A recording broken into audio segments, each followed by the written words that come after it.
Hey there, Jeff Lerner here, and I just wanted to shoot this quick video. It's kind of impromptu, off the cuff, but it's just something I'm seeing all over the place. I've been fighting it for a decade of my own life and helping other people through it, and I just felt like I need to shoot this video to once and for all help you understand how to tell if an internet guru, and forgive me, I hate that term, but I'm forced to use it in this context, how to tell if an internet guru is full of shit. Okay, let's break it down.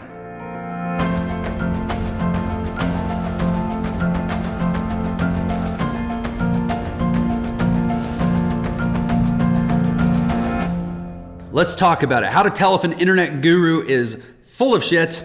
I unfortunately had that label attached to myself a few times. I resisted as much as possible. I like to think I'm just a guy who chose to focus on these things, not on those things. Most of the world focuses on those things. I chose to focus on these things. These things are about how to generate income online, how to build a home-based business that allows you to travel and have freedom. And that's just what I chose to focus on. It doesn't make me a guru or a Swami or a Buddha or an oracle or anything. That's what I focused on. But I've had the term used on me, for me, with me, I guess, whatever.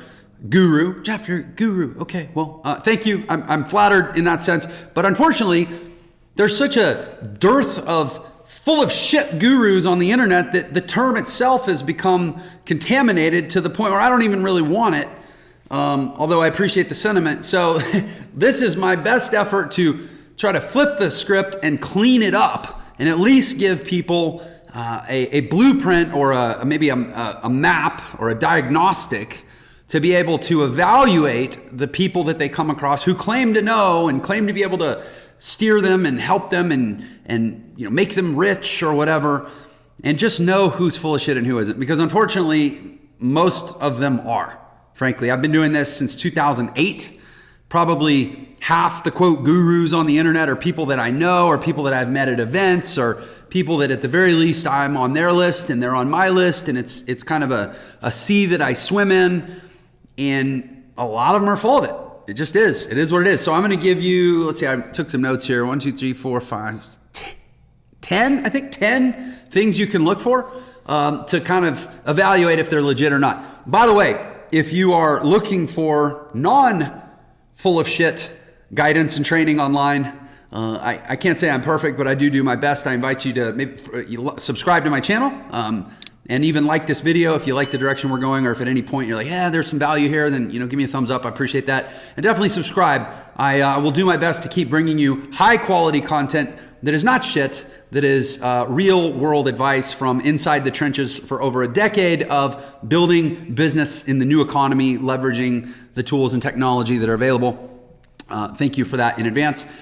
That said, here are the ways you can tell if an internet guru is full of shit. First of all, when you come across somebody whose sales pitch for their program is primarily about the income of their students, using a lot of specifics, you know that they're probably full of shit. And here's why I say that. It's not because there's anything inherently wrong with talking about how your students have succeeded or your students have made money. If it's any kind of business education or marketing or business or sales training, you very much want to know that people have made money. But when there's a lot of specificity, and there's a lot of leaning on the actual numbers, what that tells you is that the guru, the teacher, has a mechanism in place to actually be able to see the income of the students.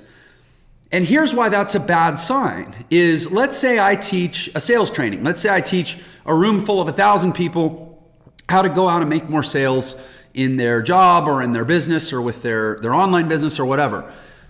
I don't have a way to know how many sales each person makes, right? If I say, well, I taught 1,000 people how to make more sales and there were $2.1 million in sales that came out of that room, how the heck would I know that? If they're off going and doing their own business and one guy's got his store that sells, fishing lures, and another guy has his job at the car dealership, and another guy has his business as a work from home copywriter, and another guy is an attorney who uses it to increase his sales. They all have their own businesses. I don't have visibility into their businesses, so there's no way that I can report and say, oh, well, this is exactly how many sales all these people made. And so, although I would want to get feedback, say, yeah, this training helped me a lot. I increased my sales, and maybe I could report that anecdotally in my marketing materials and said, hey, I taught these people how to increase their sales, and I got feedback from one guy that said he increased it this much and another guy that increased it this much. If all of my conversation is about these very specific numbers of how much my students increase their sales, what that tells you is I have some sort of a window into their businesses that frankly would not be appropriate if all I'm providing is education. So usually that's actually a veiled indicator that it's not just education, it's actually a biz op or some kind of like an MLM or a business opportunity or maybe a piece of software where all the sales are happening in my sort of walled off environment, which means I'm not actually teaching generally applicable skills. I'm teaching a specific skill inside of an environment that I control. Otherwise, I wouldn't have that visibility. It's kind of a subtle distinction. But if for example, I have a company called Entre. We teach marketing education. We teach people how to build businesses. But I don't have any way to know exactly how much money my students are making because they're not all doing business inside of my world. That's the point. If all the business is happening inside of my world so that I see everybody's numbers, then it means whatever I'm teaching isn't generally applicable and people aren't taking it outside of my world and actually using it to get a result. So if I'm always just talking about the income of my students, it means that I have way too much visibility into their business.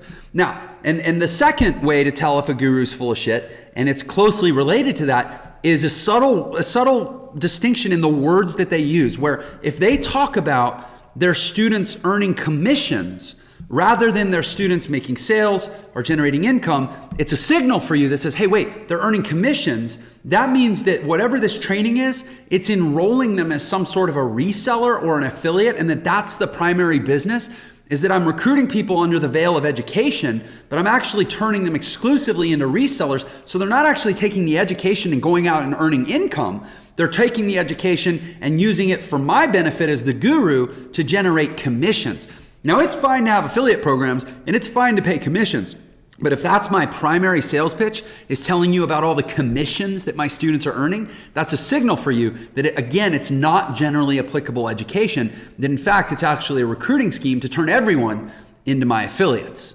Okay? And this is very common. It may sound very nuanced, but it's extremely common on the internet. There are a zillion business opportunities out there, what we call biz ops, that are basically glorified MLMs or recruiting schemes or even Ponzi or pyramid type schemes that are flying under the guise, they're waving the flag of education, but they aren't really. They're just based around recruiting and commission-based reselling of the program itself. That's pretty much if you had to sum up all the guru shit into one thing, it would be that model. It's people that are pretending to be education, but really all they're doing is training people. They're exclusively training people to become resellers of the education to other people that are seeking education. And that is basically by definition a Ponzi scheme, especially when they're having to pay for the right to even be a reseller. And we'll talk about that as another one of these things to watch out for. Okay. The next one though, is that they use the term done for you. Okay. I mean, and I'm not saying there isn't occasional done for you stuff, but you see a lot of these things and they'll say, come in here and we're going to provide you done for you stores, done for you lead generation, done for you traffic solution, done for you marketing funnels, done for you sales. You'll never have to get on the phone. You'll never have to build a funnel. You'll never have to learn to sell. You'll never have to write any copy. You'll never have to design anything. You'll never have to build a store. You never have to deal with tech. You never, because it's all done for you. First of all, that's nonsense. Second of all, it's illegal. Go read the regulations around business opportunities. Go read the regulations around franchises. Go read the regulations around any of this stuff. You're not allowed to do that much for your quote student, or else at that point, they're not a student, they're an investor. And if you're doing it all for them and selling some done for you contraption that produces money, you're selling an unregistered security. You're selling an investment, not education. Education, by definition, is about leading people. It's not about doing it for them. Look up the Latin root of the word education, ducare, to lead somebody to a result. You can't do it for them. If they're saying it's done for you, this and that, it's an investment and it's not education. And I guarantee you they're not registered, and I'm telling you they're full of shit. Okay, along those lines, the fourth thing is they talk about selling you leads. Okay, look up the business opportunity regulations. You cannot sell or promote any kind of a business opportunity or any kind of a way to make money while simultaneously selling the person leads into that same opportunity. And this is regulations that were developed around the vending machine industry. Like I can't sell you a corner in my building to put a Coca-Cola machine in and then also charge you for people to access the room where they go and buy the Coca-Cola out of the machine. I can't sell you or charge you for traffic to the business that I sold you. So anybody that says, oh, we have a lead store or we have a traffic co-op where you come in, you sign up, you get the funnel, and then you buy the leads from us, it's illegal. It's violating business opportunity regulations. That's a full of shit guru. Okay, the next one is, this is what, number 5? That they assign you a coach as part of your education. Now, it's fine to enroll people in education and to sell them additional education. You might say, hey, this is a consultant who's going to work with you. This is an advisor that's going to work with you. You might even say this is one of our advocates or something. But that term coach has been very specifically identified by the Federal Trade Commission. Go look up the lawsuits against Digital Altitude. Go look up the lawsuits against MOBE, which is my online business education. They specifically talk about the term coach. Coaching is itself a service. A coach is not a sales position.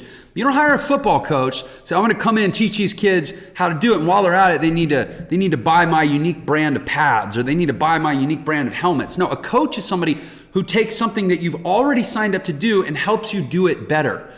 If somebody's assigning you a coach under that term, coach, and that coach is actually turning around and selling you something, it's not a coach, and it's already been designated by the Federal Trade Commission as a misappropriation of the term coach. It tells you that guru is full of shit. Okay, number 6, if there is any purchase required, and technically it's if there's a significant purchase, like above, I think it's above $200 per year, but I'm going to go so far as to say if they charge you anything to qualify for a level of earnings, in other words, I enroll in this program and suddenly I find out there's some way to make money as a reseller of this program, but in order to qualify for the maximum commissions or the maximum tier or the maximum breakage or the maximum whatever, I have to buy more of the program. That's full of shit. That's an unregistered business opportunity. They're engaging in what's called pay to play. Go read the website of any of the direct sales industry attorneys. Go read the website of Kevin Thompson. Go read the website of Jeff Babner, any of the people who deal with multi-level marketing or network marketing or direct sales. Go read the terms of the Direct Selling Association. You are not allowed to charge people a significant amount of money to increase their earning potential inside of a business opportunity. And frankly, most of the internet-based opportunities that are doing that, they're not even actually registered as business opportunities. They're just trying to skirt the whole thing and hope that nobody asks too many questions and hope that they don't get too big to end up on anybody's radar. And if they do, they probably live in some third world country where they can try to disappear anyways. That is a clear indicator that they are full of shit. Don't trust them. Okay? Next one. Any company whose marketing training teaches you as a marketing tactic to go out and attack other companies. If they say, okay, well, in order to generate leads for what you're doing with us, you need to go find other companies and do negative attack advertising and negative reviews and try to poach their search traffic, people that are looking up their opportunity and reading reviews, and you need to write bad stuff about them and direct them into this thing, that's full of shit. I guarantee you, I've seen it 100 times. Every single one of them, to a T, was a scam, was ripping people off, and they're teaching negative attack advertising because there's no way they can do legitimate advertising on legitimate mainstream platforms because the platforms won't actually let them run ads or create content. We're going to talk more about that here in a minute. I'm not naming names because I don't want to make enemies, and I don't want to, unfortunately, these people don't have scruples, and if I name names and I piss them off, they'll come do this to me. But I'm just telling you, be on the lookout. Any company or any guru that teaches you to go out and negatively attack other people as a way to generate leads for your business, full of shit. Okay, so that's 1, 2, 3, 4, 5, 6, 7. All right, number 8 is any company that has marketing training that doesn't teach Google, YouTube, or Facebook advertising, if they're omitting Google, Facebook, and YouTube advertising, in other words, if they have comprehensive marketing training, but in the middle of that is a big hole where the 3 biggest platforms should be, and you're like, well, how come they're teaching me to do all this other stuff, but they're not teaching me Google, Facebook, or YouTube?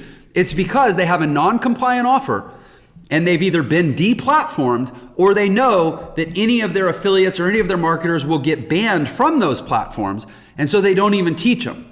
Because Facebook, Google, and YouTube are the biggest, most legitimate platforms. I say most legitimate, meaning they have the widest breadth of offers and the most scrutinous compliance departments, and also the most traffic to be had. And so they won't tolerate non-compliant advertisers. And so if you're working with a company that omits them from their training, it's because they're non-compliant. It's not because they don't want the traffic. Who wouldn't want the traffic? My company, Entra, we get the majority of our traffic from those 3 platforms. Like, it would be crazy for any legitimate company to not want traffic from those 3 platforms. So if any company is ignoring those 3 platforms, it's because they've either been deplatformed or they know that they would. Okay? Number 8, any company that exclusively collects payment in cryptocurrency, full of shit guru. Now, how can I say that? Well, Jeff has an agenda against cryptocurrency. No, I love cryptocurrency. Cryptocurrency is amazing. I think it's the wave of the future. But in the world that we live in, the vast majority of internet customers still pay with credit cards. So if I'm trying to sell products on the internet, there's no way on earth that I'm going to say, I don't want to accept credit cards. I'm not trying to take a stand on principle against credit cards. I'm crypto only on principle. Like I'm some kind of futurist, anarchist or something. Trust me, internet marketers, they want the money more than they want to stand on principle. So if they're not accepting credit cards, it's for one reason.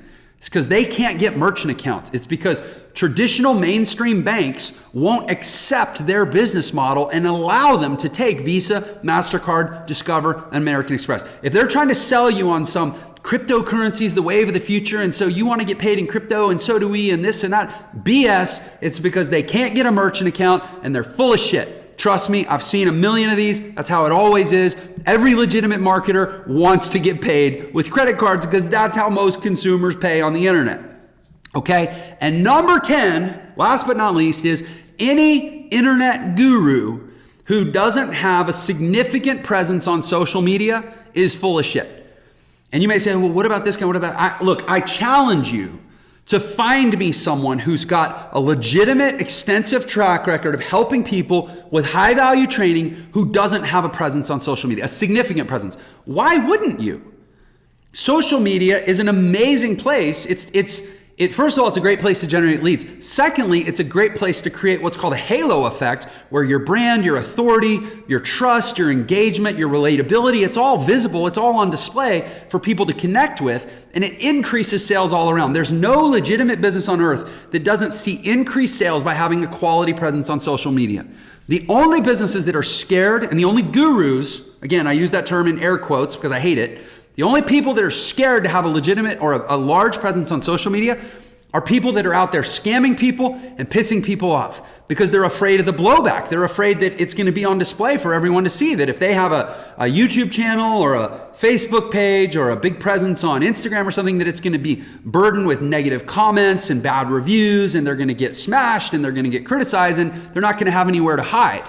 And definitely they're not going to want to create a Facebook group, because the Facebook group is going to be all their customers who come together and complain about the product, right? So if you're following anyone that doesn't have significant presence on social media, probably an Instagram profile, a Facebook page, a Facebook group, and a YouTube channel, it's probably because they are hiding and they don't want their detractors to have a place to come congregate and post negative critiques about them and their services or their products, okay? So that is 10 ways that you can tell if any internet guru is full of shit. And here's the thing, if you go out and you pick 100 internet gurus and you run them through those 10 filters, you'll be able to get rid of 95 of them. Unfortunately, the internet is full of garbage.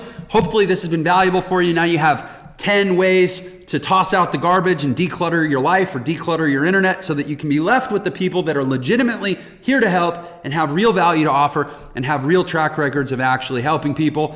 And at risk of being self-serving, I pass all 10 of these tests. I do. So if you'd like to learn more about what I do, I'll throw a link below or something. But at the very least, subscribe to my channel. Let me continue to educate and empower, bring you the best information, and try to build you up, or at the very least, protect you from being torn down by others. Thanks for your time. Thanks for watching. I'll catch you on the next one. Jeff Lerner, take care.